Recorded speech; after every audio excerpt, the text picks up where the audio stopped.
Hey, what's up, Facebook?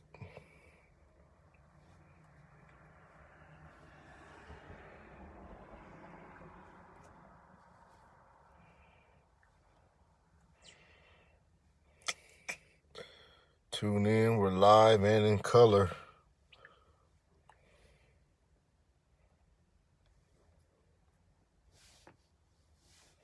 Get started in just a minute, let some people get on here.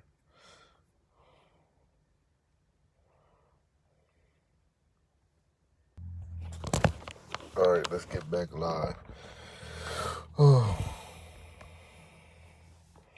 Trying to use Wi-Fi is not the way to go in my house. Please share this if you could. We're going to get started.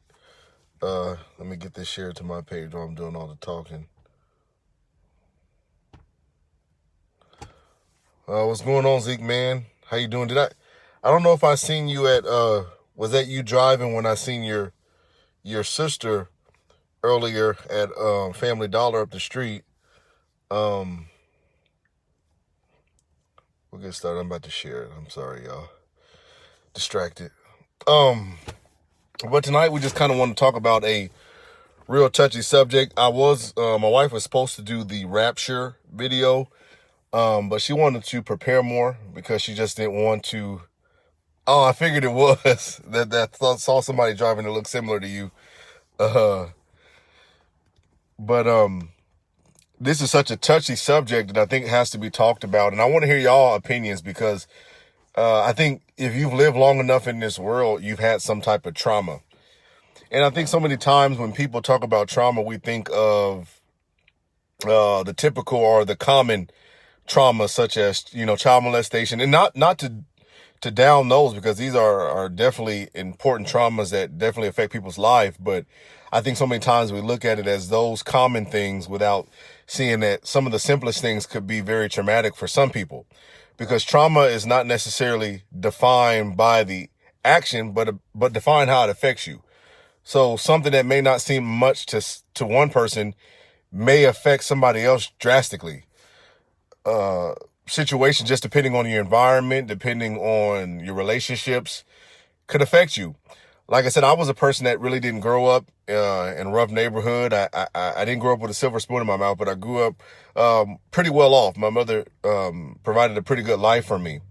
So I didn't have any significant traumas until I got into a relationship with my ex-wife and went through some stuff. I had never experienced in relationships. I mean, police being called, us fight, getting into it, keeping the kids and stuff from each other. That was traumatic for me. And the more I live life, and the older I get, and the more I deal with, the things in my relationship and in my marriage with my wife, I realize affected me. And that's kind of made me do this video tonight, because even something tonight that transpired between me and my wife, nothing bad, of course, but I asked her, I'm like, subconsciously, am I that traumatized that I'm doing this subconsciously? And I'm like, do I need some therapy? Do I need to talk with somebody, some counseling, some guidance? Because this ain't right. Like what I'm feeling, or the action that I took, like, it's not me, and consciously I know it's not, but I think my body, because of the trauma that I faced in that relationship, still every once in a while rises up in my marriage. And first off, the good thing, I think, when you're dealing with trauma and trying to overcome it, is to be aware of it, to realize, like, I'm going through this trauma and this did happen to me, and this is the reason. And don't let nobody tell you different. Like, so many of us, we get to the point where we feel as if, somebody, like, they try to come and put a knock on it. Like, oh, that's not that bad, man. You didn't really go. I mean, that really wasn't that bad of a struggle. I went through something worse. So we make people feel as if our problems aren't as bad, when for us, they might be. So I think by being aware of it, being conscious of it, like, look, there's still some things I got. And there's so many people that are dealing with not just childhood traumas, adult traumas. Like I said, my trauma was an adult trauma. I didn't have any childhood traumas. And see, the thing about childhood traumas is that they are very deeply rooted. So the older you get, when you allow them to fester and to go unaddressed, they become very dangerous and toxic for you. and for the people that you're connected to, your children, your spouse, your family members and friends are going to be affected more by this. And I'm by no means a psychologist. I'm by no means a guidance counselor. I'm just a spiritual teacher. And I think those spiritual things and spiritual principles can help. So if you're watching this, please share. Please like it. I got a couple things I want to talk about concerning it. But I really want to, have a conversation with you all.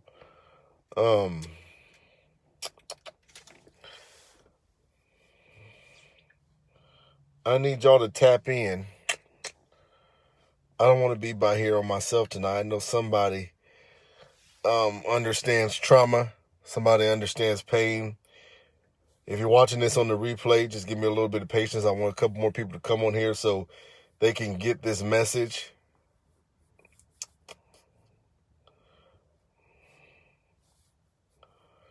All right.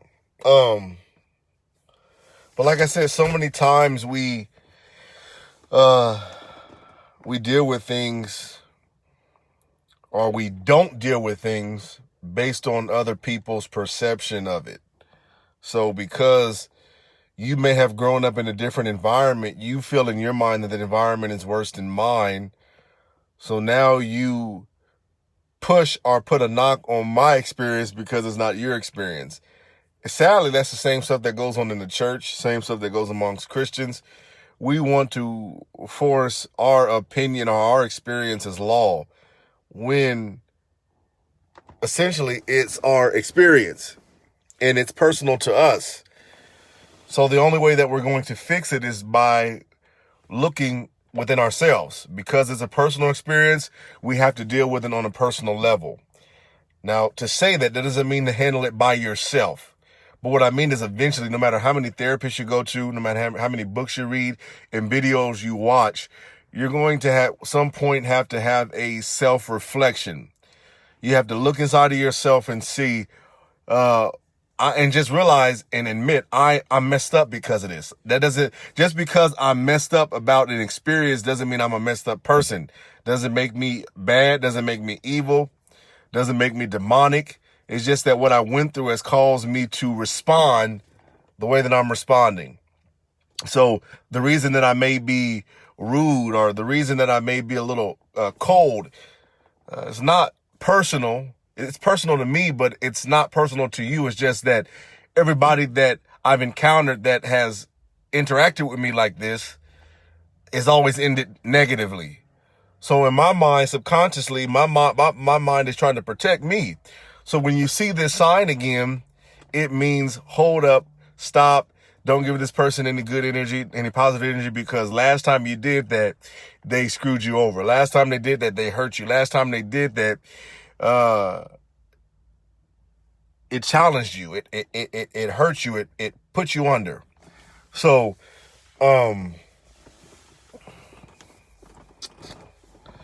that is, really a lot. I mean, I didn't want this video to be long. I wanted to, to speak with some more people about it. But whether you watch this live, whether you watch this on the replay, I think it's important for you to be conscious and to be aware of it and to understand it.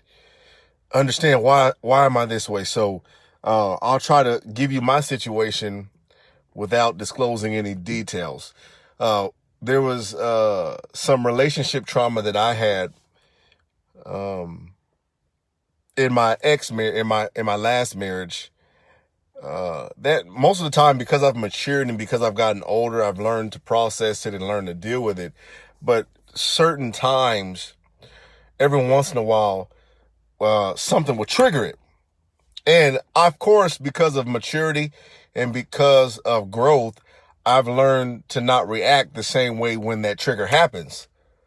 But yet there's still that self-defense mechanism inside of me that subconsciously affects my mood.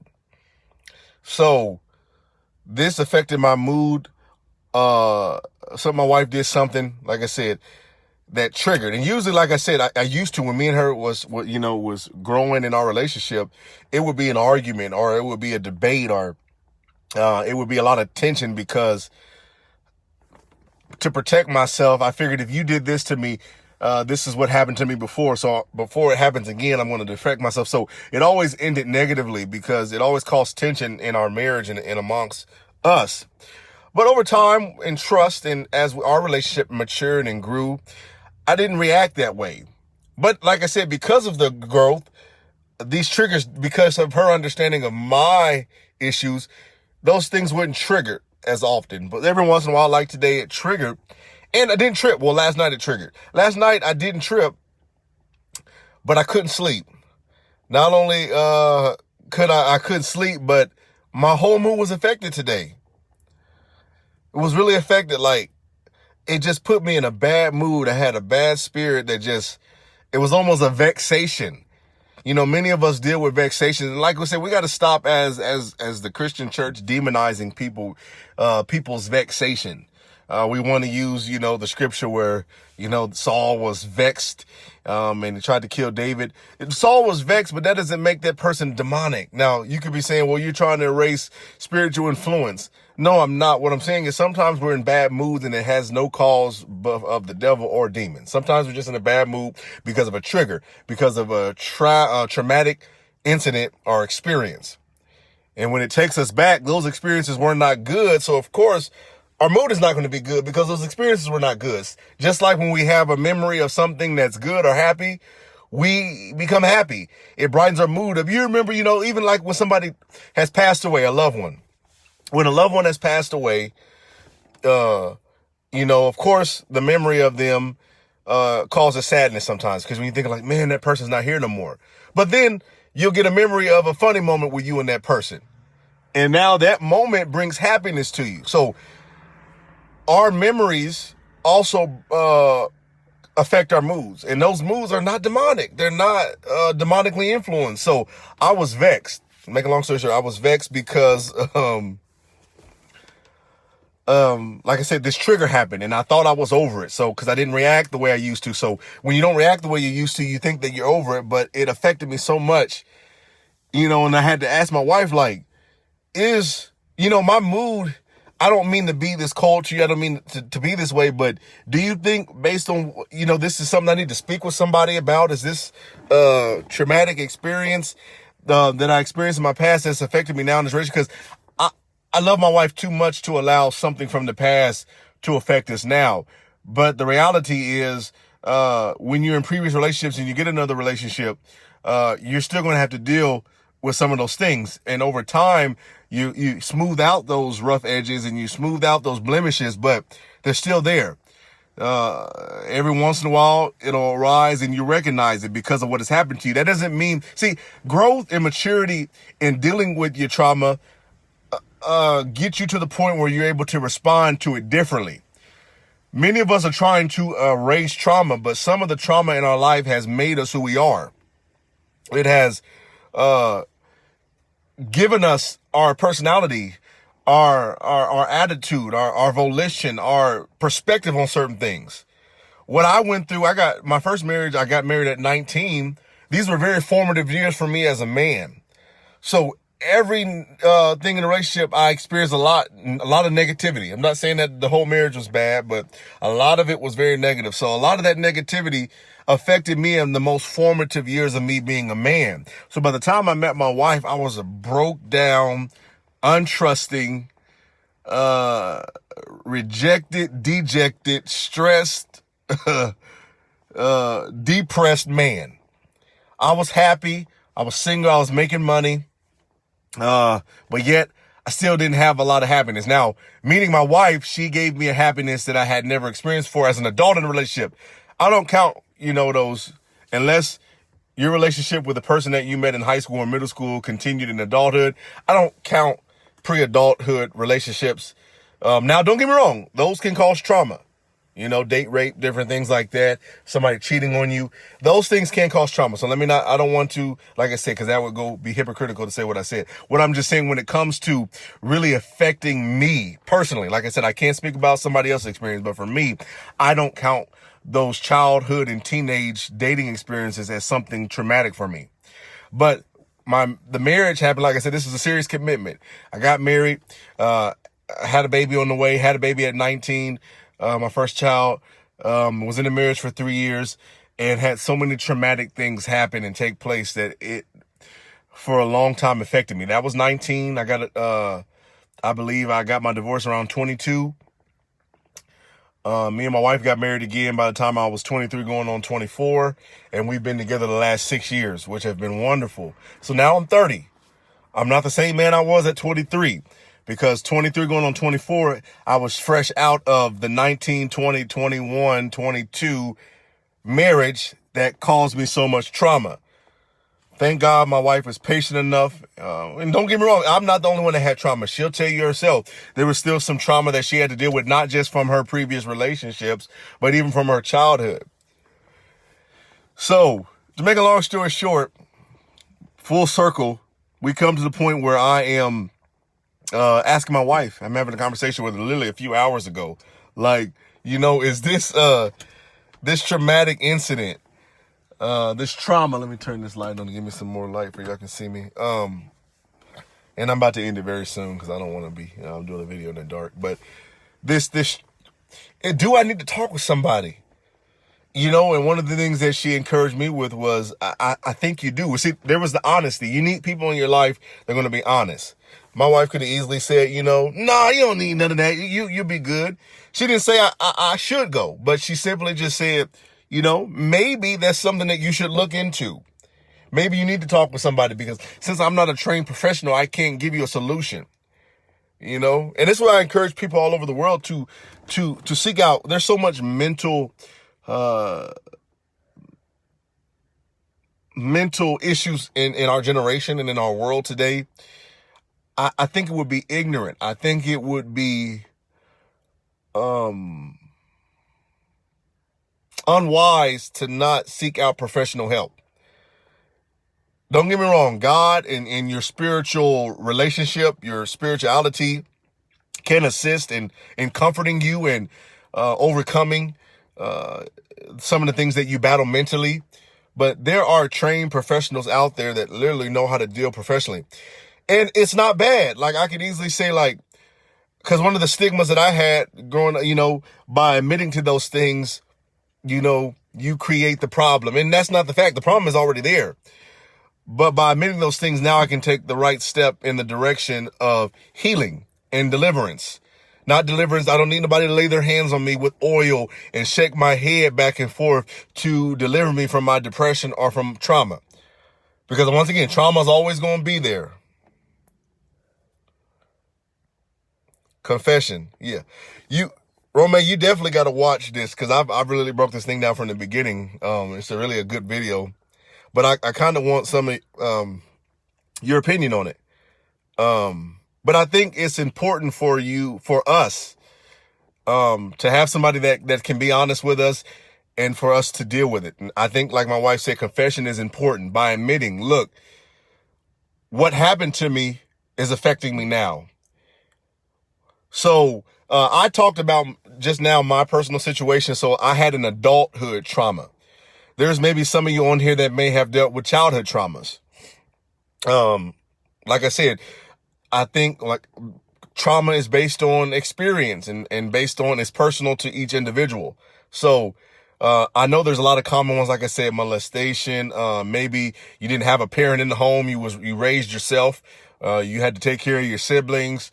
I mean, there's common traumas in childhood that we, associate, but that may not be everybody's trauma. Childhood trauma for somebody may not be a whooping, may not be them getting abused, and simply may be seeing their parents fight. That could be traumatic for a kid. Think about that. The two people that you've come to love and to know as your parents, that you love with your whole life, because that's all you know as your caretakers, then you see them get into it. You see your dad hit your mom. You see him get drunk and cuss at her. So now these things affect you. So now as you grow up, you think subconsciously that those things are effective, even though what's the word? Consciously, you think those things are bad because you know it's not good to yell at a woman. But when things in your life get rough or tension comes, then you fall back on the things that you experienced during your traumatic phases. So even though you said you'll never yell at your spouse, when the heat is on you, you may end up yelling because that's what you've seen your dad do with your mom. And although you know it was wrong then and you know it's wrong now, that's how you react because of the trauma that you experienced. So, I mean, this is a deep subject, y'all. I really hope those of you that came on now, I hope you go back and watch the video from the beginning because there's a lot of good things that I have to say about it. But what do y'all got? Is there, do y'all have some childhood trauma? Do y'all have some childhood trauma that you may deal with? Romeo, when you put confession, I don't know if that's meaning that you got a confession. Maybe you should confess that now or forever hold your peace. No, I'm just joking. I see Zatea's on. What's up, Zatea? What's going on? Holla at your boy. Holla back. Give me some likes. Give me some hearts. Show some love, somebody, please. I know some of y'all just listening. You don't want it. I know. Okay, there we go. I got a couple. All right, some cares.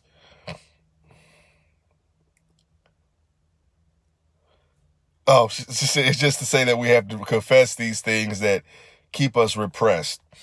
Oh, yes. Because as I said earlier, and even I'll use it to the situation with my wife and I that I was telling you guys about. Because I wasn't confessing it and I was repressing it, it was causing a effect in my mood, a change in my mood. Like I said, memories affect moods. Exactly. We can't say we are delivered if we haven't dealt with it.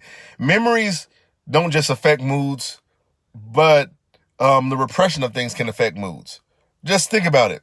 If you shake up a pop can, a soda, and you try to open it, it's going to explode. Why? Because the pressure has to be released somehow. And so many of us, and that's the reason why we fall back onto our traumas, because we repress them and we end up becoming the perpetrator. From victim to perpetrator, we end up victimizing somebody else. Somebody else ends up becoming our victim because we've repressed it and because we haven't dealt with it. And here's the second part before we end the video. Here's the second part because I put on the title, not just dealing with past trauma, but also trap, repressed. Romeo, you know, same thing. I know what you're talking about on repressed though, but trap, same thing. We feel trapped, we feel repressed. But the second thing is the transfer.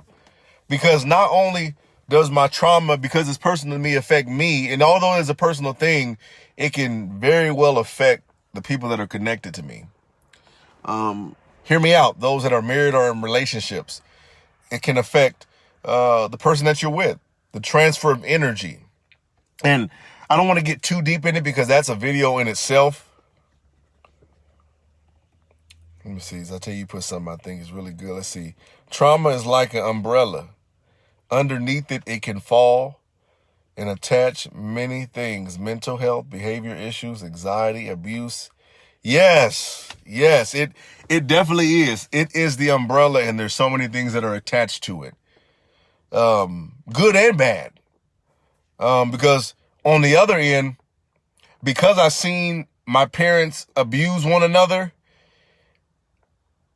that's my trauma, that's my umbrella. But off of that now may cause me to never do that with my spouse. Now that could be both positive or good, but for the most part, it's good because now it created a hatred in it for it. So that negatively affected me. So instead of becoming that, I went the complete opposite way, which, like I said, sometimes can be great. Sometimes it cannot be. So like an example that I like to use, I made up in my mind growing up. I grew up as a young minister. I was licensed at 11. I've been preaching. I started pastoring at 18, 19 in the Baptist church.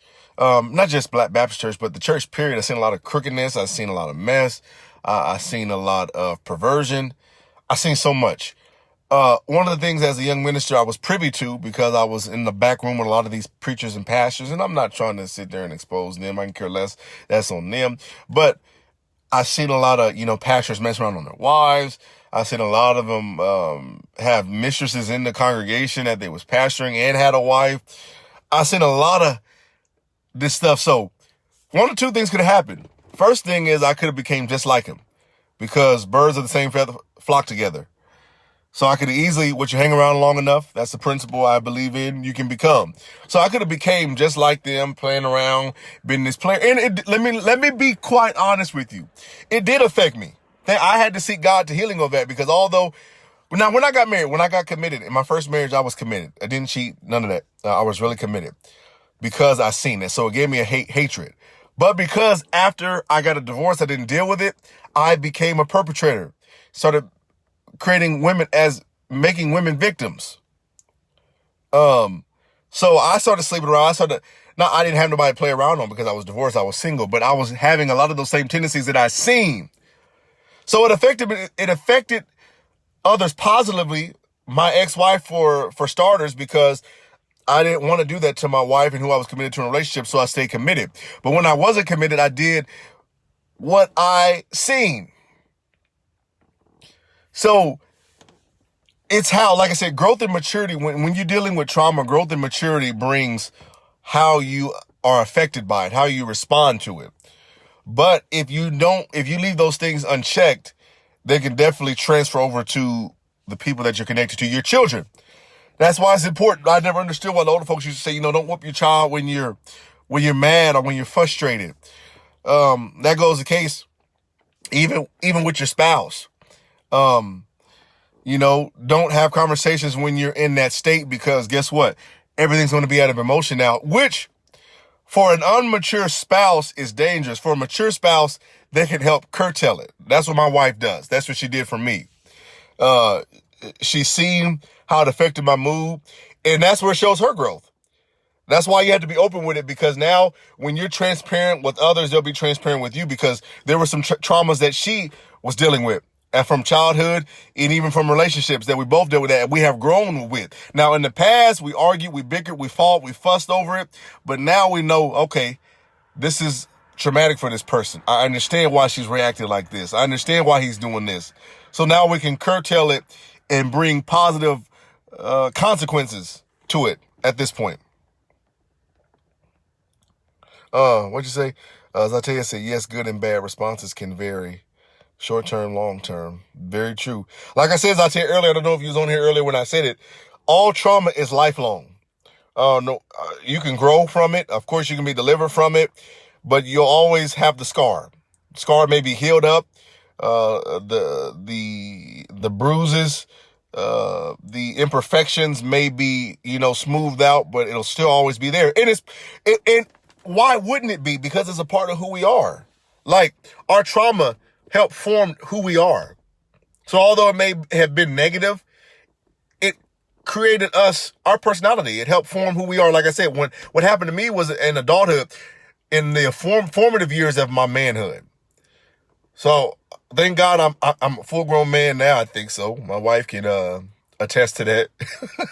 But what I mean by manhood, I'm mature now.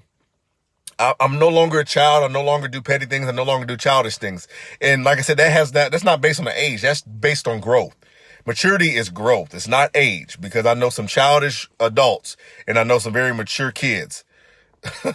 So let's not equate a maturity with a number. But let me read some comments. I'm sorry, you guys. The light in front of my house. Let me turn it over. Yes, it has its effects. One thing I've said before is your body can respond differently than your mind. Man, hold on, 12% now. So I tell you,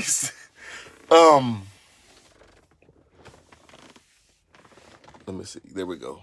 I'll put it under the light. But we got to be careful how it can transfer. Like I said, if my wife wasn't mature enough, we both hadn't grown in the trust in our relationship, what would have happened was it would have been another fuse lit today and an explosion. Or the energy that I was experiencing would have transferred to her, and we would have ended up getting into an argument or something anyway, because I allowed it to transfer to her, that energy. Energy is transferable. Like I said, that's a video in itself that I might have to do it another time. But energy, that's why you have to check your energy. You have to check your chakra, yourself, as people call it. Because if you're not careful, crime mob. So I tell you, are you crime mob? Nuck if you buck. Thank you. I just got what you said. That's a prime example. I don't know if anybody that's connected to the hip hop culture, if you ever been to a party, not necessarily the hood school party, you was born in the 90s. Now these kids nowadays try to sing it and it just don't hit right. My daughter the other day didn't even sound right when she was singing it. What's up, Corey? How you doing, man? If you guys should go back and watch. Corey did an awesome teaching earlier this week on the tabernacle and the comparison to the human body. That's on Church in the Wild page, so you guys should go back and watch it if you're following the page. Rome said, "Yep," because that joint come on, those locks shake. Well, when you was doing it, Rome, that locks wouldn't shake. You didn't have locks back then. Your rap was just, I don't know what's the word for it. Your rap was just gliding. I don't know. So I tell you, I said, do you hear me? But seriously, that's a transfer. Notice, everybody when Nuck and You Buck came on, pushing each other, getting aggressive. And usually, most likely, by the end of the night, a fight breaks out. Because why? The energy transfer. Shaking the rap, shaking. Unless it was a stiff rap. It might not have been bouncy. I'm pretty sure Rome's yours was silk, and because I see some pictures, so it looked good, but not everybody has a silky wrap. Some people's is stiff in a mug. And shaking that, it probably didn't shake at all. But that's the transfer of energy. For example, for me and my wife's anniversary, you said not stiff. For me and my wife's anniversary, 6-year anniversary a couple weeks ago, my cousin Octavia, her birthday is on the same day me and my wife got married. So she, that weekend, had a little get-together at her house. So we went to the get-together at her house, which was real cool, real kickback type of event, chilling, people playing spades, dominoes, one of those backyard party family gatherings. We all decided that when we left there, we were going to go to 45th Street. Now, those of you that are in Topeka know that is a bar and grill. It's like the new relevant hotspot for people in Topeka. I went before with my wife and her friends when they on a Thursday night, and although it started to jump, it was a real cool crowd that night, real laid back. We went on the Saturday night, and when I tell you that mug was rocking and jumping, it was. Now, here's the thing. This is why we have to be careful, because you got to be careful, because once again, when I came into the building that night, for some reason I've been telling my wife, I feel really aggressive. Like, for some reason, I don't know, it's not the weightlifting. I thought that's, I tried to joke around saying, is it all the weights I'm lifting or the MMA training I'm doing, the fighting training? I just really feel aggressive. And if, I'm down. If any of y'all down, and I'm joking, but there's some seriousness to it because I felt that type of energy. Why? Because the energy was circulating in the building. Guess what? Within an hour and a half, 2 hours, there was an altercation that happened there. And they had to shut it down. People had to leave. Why? That energy was there. That's why, see, when we talk about energy and when we talk about sin and what God allows and what he accepts, what he doesn't, it's not that God doesn't want us to do it because it's going to send us to hell. I always say that because I want some of y'all to be free, thinking that everything y'all do is going to send y'all to hell. Me being at 45th was not going to send me to hell. Me feeling aggressive and wanting to fight was not going to send me to hell. But watch, I put myself in a dangerous situation because I knew that's what the type of energy was going to be. That's why some of y'all need to vet the clubs and the lounges y'all go to, because if you go to places like that, that energy would transfer off. And guess what? Because of trauma. So people are in there, have had traumas, whether it's childhood or adulthood. And guess what? When they get to drinking, when they get to smoking, when they get full, that is when the atmosphere starts changing and the energy starts shifting and that trauma comes out. And now that's why it's important to understand that trauma now can affect you. Because guess what? That's how people get shot at house parties that had nothing to do with the party. The energy was there. The trauma brought the energy out. It transferred. People shooting at each other, and you now are an innocent bystander. Why? Because of energy. So you got to be careful who you're around, where you go. Not because it's going to send you to hell, but because you want to protect yourself. You want to protect not just your body, but you want to protect your mental space. You want to protect your emotional space. You want to protect your intellectual space. That's why I just can't argue. Now I've learned that even protecting my intellectual space, I'm not arguing with everybody. The Bible even says it. To argue, people that just argue without, people that argue with no purpose is foolish. People that argue and they don't know what they're talking about is foolish. Stop arguing with people. That's you got to protect your intellectual state. Protect your mental state. I know being around some people stress me out. I know, and even for certain family members, I love all my family, but I can't be around certain family members because it's going to cause me to defend them. I know I am. I'm a loyal person. So if they get into it, guess what? I'm jumping in, point blank. So to protect myself, maybe I don't need to go with them to a place where I know I have to defend them because they pop off all the time. They pop off at the mouth. They get full. They start acting twisted. So I got to protect myself, my mental space. I got to protect my body because once again, I could be, oh Lord. Let me put my keys in. I'm still here, y'all. That's what happens when you do a video in the car. Just went dark, like the video ended. There we go. Back in the money. So it's a lot, y'all, but that's the other part of trauma. That not only my dad, yes, that's something that you mentioned a lot. My wife said that her dad always says, and that's true. And some family members may think you sadistic, some may think that you fake, some may think that you're better. No, it's just that you got to protect yours. You got to protect you and your family. So I got to protect mine. I got to protect my peace. Guard your peace. Guard your peace. I'll give you the scripture and I'll end it. One of my favorite scriptures talks about, and I did a video on it earlier this week. It says, by the rivers of Babylon, we sat, we wept when we remembered Zion.